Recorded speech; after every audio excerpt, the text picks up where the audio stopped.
Okay?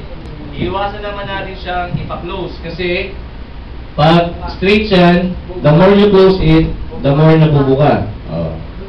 Hindi yan katulad sa babae.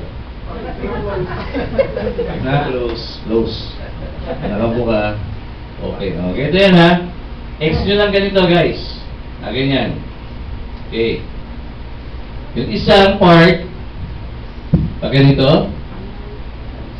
Okay. Then yung isa is, pag ganyan. Ulit ha, tignan nyo ha. Okay. Ito, papunta dito.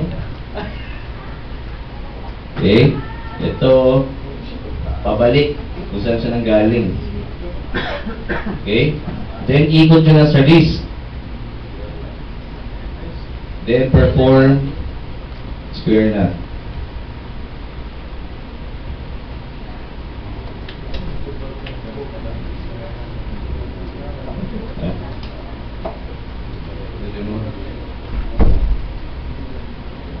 Okay, so ganyan.